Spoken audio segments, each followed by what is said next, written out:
The cause of the unhappiness is not the situation itself, but your thoughts about the situation. The mastery of life is not a question of control, but finding balance between human and being. Being awakening happens when you realize you're much beyond your ego.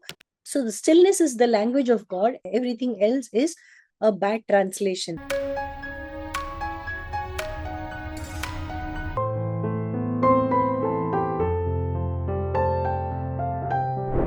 Good evening, friends.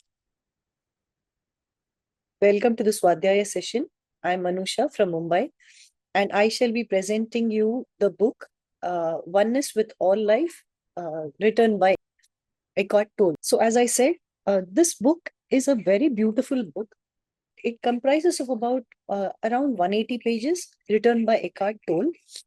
A few words about the author. He has written specifically two books, which is the Power of Now and The New Earth, which has been very, very popular. Now, this book contains some inspirational readings, or rather inspirational words from the book of New Earth. It's not the condensed version of New Earth, but it takes some really inspirational points from the book of New Earth, which is going to be really helpful for us in our meditative journey or our inspirational reading. So here the author provides some insights. He says that if you have this book, you open the book and randomly read any passage. Now, the passage that you're actually reading, it basically points to a dimension which is very deep within you, and you have to work on that particular dimension. So it was a beautiful experiment which I did it myself when I just randomly opened the book and read through a page, and somehow I felt that I could really deeply connect with what the author had suggested at the start of the book. Other than that, the author suggests that when you're reading through the book, you read only one chapter at a time, and you pause, you reread all those passages again, and then you wait for the response from your inside. What are you actually deeply feeling?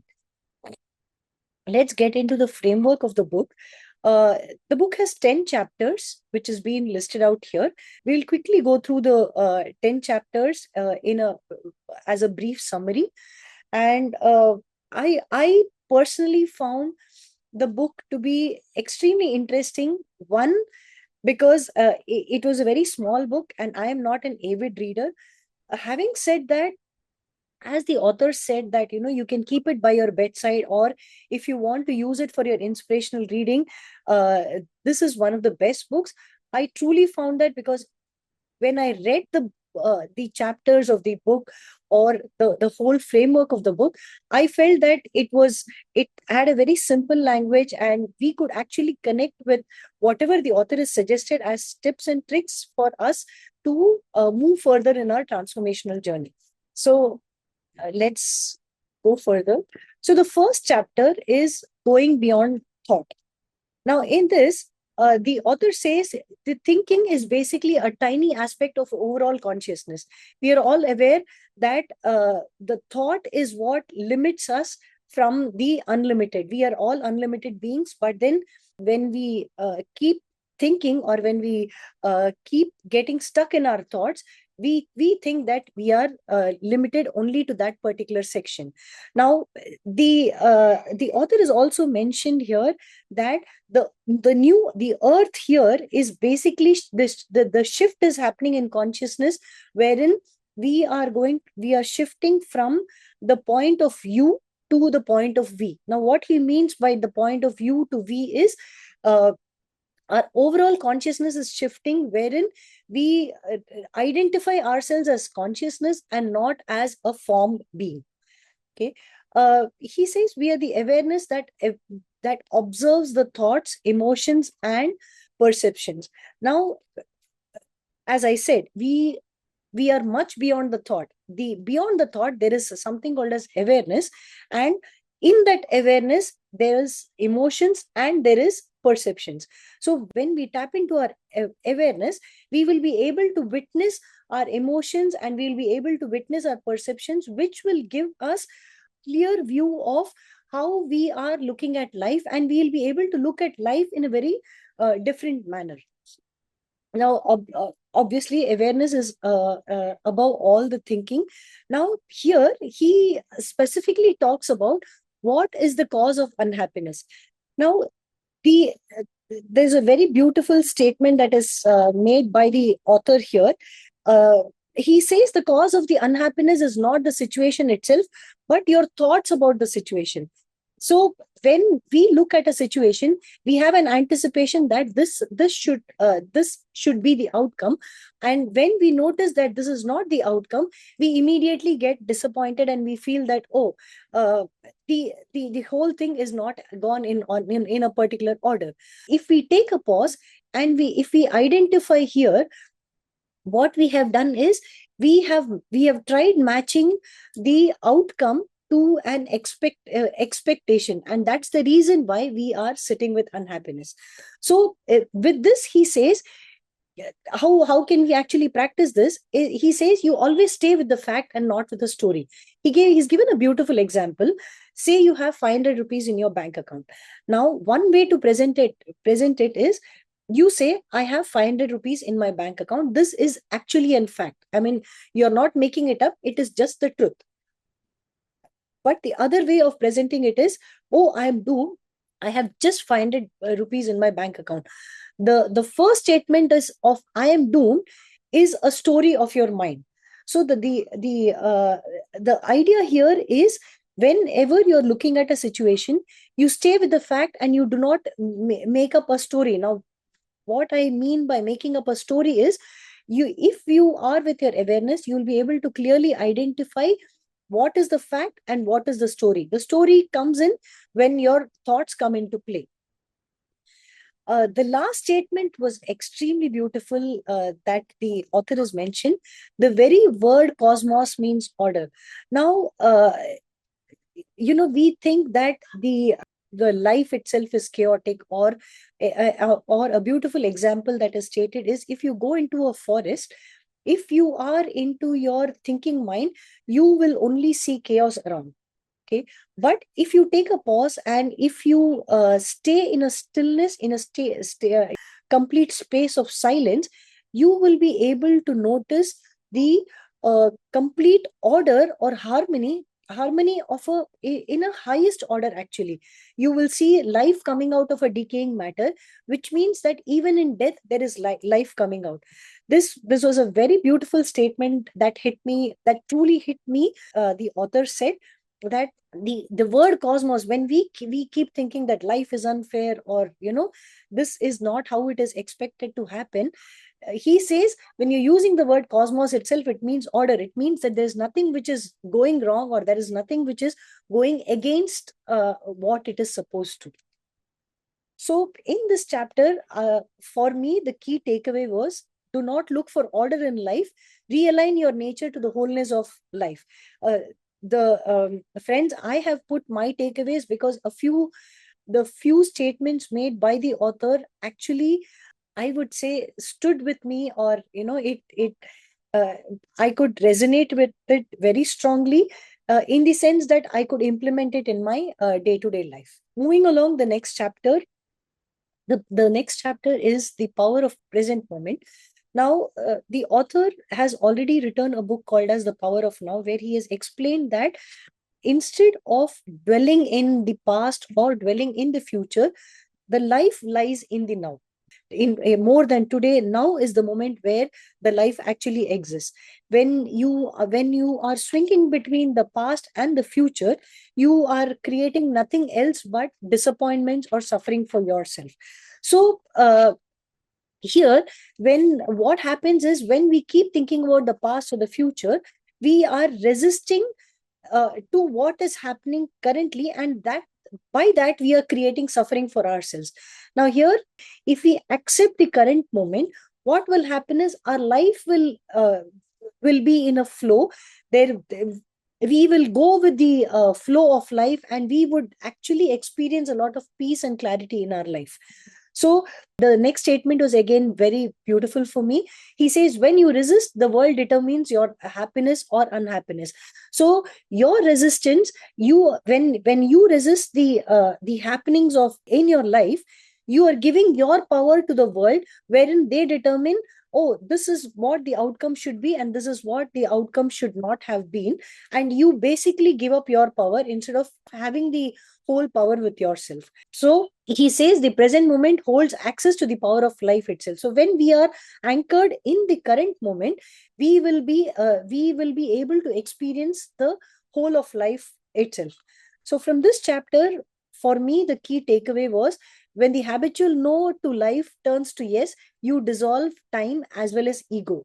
So here the ego comes into place when we are completely in resistance, when we say that the resistance is something that ego has to maintain, because it is associated with the form, and that's the reason why it has to anchor itself to either the past or to the future, and keep us confused or keep us in a state of suffering. uh, Moving forward to the third chapter, which says, who am I? The author has made a very beautiful statement saying that we are human beings. Now, we obviously know that we are human beings.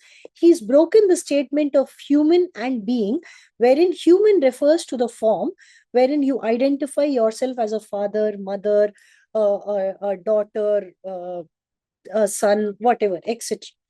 Now, being is nothing but the formless which is there beyond your form.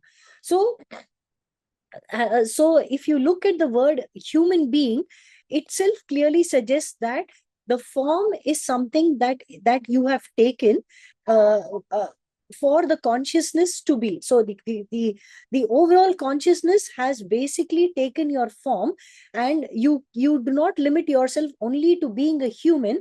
You are actually a being. I mean, you are much beyond what is the human. So here, when we associate ourselves only to the form, that's when we create ego, as I already mentioned, and we will limit our thoughts, we will limit our perceptions as to how something is, or basically we strengthen our ego, wherein we have our own perception as to the outcome of a particular situation or an event or a person, and we create a temporary identity alongside it. But when we anchor our awareness to the point that we are a being, wherein we are pure consciousness, we will uh, give the strength of the whole life to our awareness, and we will be driven by our awareness and not by our ego. So your true essence is formless consciousness, not the body or the mind. Now, recognizing this dissolves the ego's constructed identity. So when you are aware of the fact that you are not this body, you are much beyond this body, your mind is going to be in your control, which means that you will be able to direct how you really want to think or how you want to perceive life the way it appears to you. For me, here, the key takeaway in this particular chapter was, the mastery of life is not a question of control, but finding balance between human and being. Such a beautiful statement made by the author. Find a balance between human and being, wherein there are going to be times where we are going to be humans, we are going to be experiencing the feelings or the emotions that is associated with our form, and at the other times we are clearly aware that we are a being, and when we maintain a balance between both of them, we'll be able to enjoy life completely. So the being is a field of pure potentiality which cannot be defined. Obviously, we know that if we understand, if we go much beyond our thinking, we have all that is needed within us, and we are not limited beings, but we are basically unlimited beings. Moving along to the next chapter, which is called as Awakening. Here, the author talks about suffering, and what he basically is trying to tell us is, when we come across challenges in our life, we look at them as challenges, but actually those challenges are there to bring out an evolution in your consciousness and the burning of the ego, which means, so the challenges are there to help you evolve further in life. If we are clear in that particular perception, we would never be in the suffering at all. Now awareness takes over from thinking. Thinking becomes the servant of awareness. So this is what I said a while back. When we are completely aware, our mind becomes our under our control, and we would be able to decide what we really want and how really we want to perceive life. Now here the author has made a very beautiful statement. Generally all of us, we say, one day I'll be free of awake and I will awaken. Now this statement by itself, if you look at, it is nothing but your ego talking. When you say that I will awaken, it's your ego which is telling you that, oh yeah, I will be free from all of this. But in reality, you do not have to do anything. You just become aware that your thoughts and your you so the change, what he's trying to say here is, the change in you does not come from you making a statement as if I am going to be free, but the change in the transformation in us happens as soon as we become aware of the fact that there is something which is not in alignment with what needs to be. And immediately the consciousness starts shifting, and over a period of time you will naturally see yourself transforming into what you should be. The last point is again a very beautiful point. To love is to recognize yourself in another. Now this, what he speaks about, is much beyond what we can express. So when we uh, what we are supposed to do is we express our love unconditionally without any expectations. And when you do that, you will see that it comes back to you in multifold without even you having to ask for it. So that's what he means, that you, when you're doing it, you do it as if you are doing it for the divine. And the divine here, what I mean by the divine here, is your own self. So you love yourself so much, or you take care of yourself so much, that automatically true love, it basically comes out.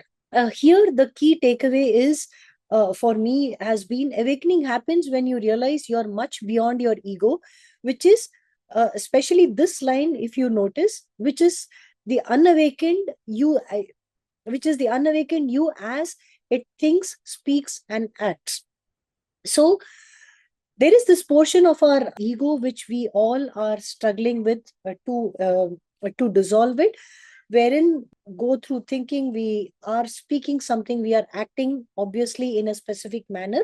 But the moment we become aware that this is not in order, that itself is enough for the transformation to happen. Yeah. The next chapter is called as an inner space. Now, it says that when consciousness is not absorbed by thinking, inner space opens. What does that mean is, when we anchor ourselves to the present moment, that is, when we are not going behind our thought, we are not thinking about the past, we are not thinking about the future, we stay in the present moment, we notice a stillness in ourselves. And in that stillness, you will notice the space. And this is what we have been experiencing when we've been practicing meditation on a regular basis, wherein you notice that when you are with your own self, you see the space within yourself. And when you notice that space, you realize the beauty, or the light, and your perspective of your life changes, wherein you look at every event that is happening in your life in the objective of experiences, and not as a challenge that is coming on to you. Now when obviously your perspective changes, there is a lot of peace, there is a lot of clarity, and there is the you will start experiencing your own true being inside. Now here, when the author is mentioning about peace, he specifically speaks about forgiveness, wherein he says that you do not hold on to anything into your life and you just let it go. The moment you let go of and you accept whatever has happened, you will be at peace with yourself. So here, the key takeaway is inner space cannot be sought by the mind. It's an experience felt from your being. That's what we just said, that when we practice meditation on a regular basis, we will be able to experience the stillness within ourselves. Moving on to the next chapter, it's called as the life purpose. Now, the author splits our purpose as an inner purpose, which pertains to our being, and the outer purpose, which pertains to our doing or to our human body. And what he says is, you should always give priority to your inner purpose first, which is the purpose of your being, and then the outer purpose automatically falls in place. That is, the moment you start focusing on your inner purpose, the outer purpose will start happening automatically. So that's what he means by saying true purpose flows from your state of consciousness and not from your external actions. So the more we focus on our own being, the more we focus on being aware all the time, we will not be we will not be driven by our external actions, or we will rather have full control on our own self, and the actions of our life will be driven by our awareness, and thereby again you will live a very purposeful and a happy life. So living fully means realizing life flows through you and not that you control it. This is something, as TOT participants, we have always heard Pradeep sir mentioning that it should flow through you and you are not doing it. So the moment we realize that the control of our life is not with us, so we are not supposed to be controlling, but we are just supposed to be going with the flow, you will automatically start experiencing the beauty of life in a very different way. Here, the key takeaway is, make the present moment the focal point of life instead of past and future. Do not dwell what happened yesterday, or do not keep worrying about what is going to happen tomorrow. Instead, if you are anchored in the now, you will be able to live a purposeful life, which is nothing but living a happy life. The next chapter talks about becoming present. Now, what it says is, make the present moment your friend by welcoming it without resistance. Again, the moment you resist what is happening in your life, you are in for suffering, because you are going against the flow of life. So if you are able to accept life as it is coming to you, you will be able to live a very beautiful life, and you will be able to witness your life in a very different perspective, and thereby you are also able to achieve the purpose that you have come with in life. Here, the author has suggested some simple practices if you really wish to do so. Uh, he suggested some simple practices like feeling your breath, body awareness. Now, what he means by body awareness is, you close your eyes and you focus your attention on each part of your body. And when you take your attention on each part of your body, at some point of time, you will feel your body part from the inside. I tried this. I wouldn't say I was 100% successful, but I do feel the difference when we close the eyes. So I think I need more of practice in terms of body awareness, which is mentioned by the author. But in terms of meditation, as we are all aware, we have really experienced that particular stillness, or we have experienced that, we are more in the present moment than we are in the past or the future. So presence here is not a distant goal, but available with each and every single step that you take. Now, here he's made a very beautiful statement that when you're listening to someone else, okay, we always say that we need to be present. What we actually need to do, or what that statement actually means, is that you are giving that person your complete awareness, so that you are completely listening to that particular person. Now, this is something that I am still consciously practicing. There are times when I falter. There are times when I'm able to do it well. But this is a very beautiful statement that was made by the author. Ordinary moments become gateways to peace and awakening. Obviously, when you are very much aware, you will find that every moment is a beautiful moment. So here the key takeaway is, the only perpetrator of evil on this planet is human unconsciousness. That realization is true forgiveness. With forgiveness, your victim identity dissolves and your true power emerges. This statement hit me in a very beautiful way, where he said that, with forgiveness, your victim identity dissolves and your true power emerges. Consciousness is nothing but it incarnates into form, but it enters a dreamlike state. So basically, the consciousness has been working for millions of years, and it has taken this form uh, to get an experience. So the reality is, the human life that we are actually leading is nothing but a dream. The But when we enter into this human life, we start imagining that this is the truth, and we forget that we are nothing but the consciousness. So that's what he says, that intelligence remains, but consciousness becomes unconscious of itself.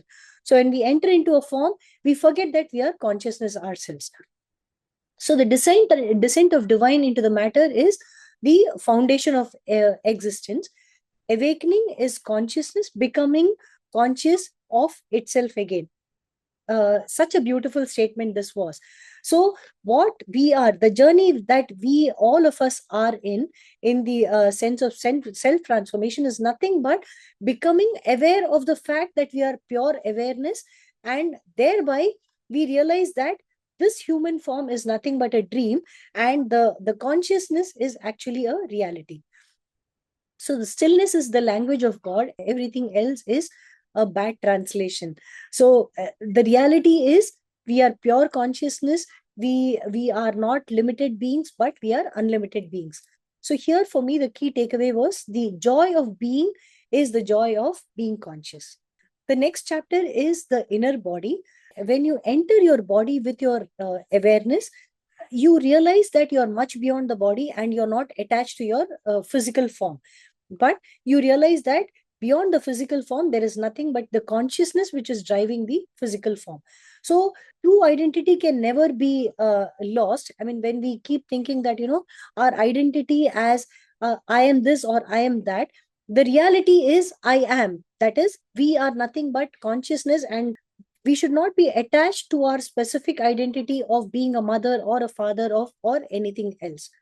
The truth is inseparable from who you are. You are the truth. In fact, the truth is within us. We are unconscious about it, and we are starting to realize right now that the whole truth is lying within us. Here the key takeaway is, your physical body, which is formed, reveals itself as essentially formless when you go much deeper into it. So when you realize that your consciousness, you you realize that you are the formless and not limited to your form being. The last chapter is oneness with all life. So when we become aware of ourselves as consciousness, we then start identifying ourselves in others. We don't separate ourselves with the other person. We look at ourselves in the other person, and that is what true oneness means. So shared consciousness underlies all life beneath apparent separation. So we are not separate, we are all one, we are all nothing but pure consciousness, is something that we start to experience once we anchor a lot of awareness into our own life. The illusion of separateness is created, and it is maintained by ego. So this whole separateness is nothing but done by the ego, because it wants to maintain its identity. The moment you dissolve that ego, you will start seeing yourself into all the various forms of creations. So here the key takeaway is, the joy of being is the joy of being consciousness. With this, we come to the conclusion of the presentation. There were a few very beautiful lines which I I felt was very powerful, which I'm sharing with you here. Life will give you experiences which are most helpful for the evolution of your consciousness, which means that anything and everything that you're experiencing in life, understand that it is with a reason where you are progressing further and you are just gathering experiences in your life. The primary cause of unhappiness is never the situation, but your thoughts about it. Again, here, if we change our perception, if we change our perception about the outcome of a specific situation, then we would never be unhappy, because we will be open to what is coming in at the next moment. Anything that you resent and strongly react to in another is also in you. We've always heard about the fact of, life mirrors you, or the people whom you encountered in life are nothing but your mirrors. So if we are reacting to something, let's take a moment and ponder within ourselves that what is it that we really have to transform within ourselves. The shift in that perspective itself is enough for the change to come within us. Being at one with all life, you awaken to your true purpose, the flow of consciousness into the world. The true purpose of our life is nothing but being happy every moment in our life, my dear friends. With this, I end the presentation. I would like to I would like to express my deep gratitude to Pradeep sir for providing us this particular platform, this TOT program that he has organized, which has helped me greatly in my transformation. Thank you very much.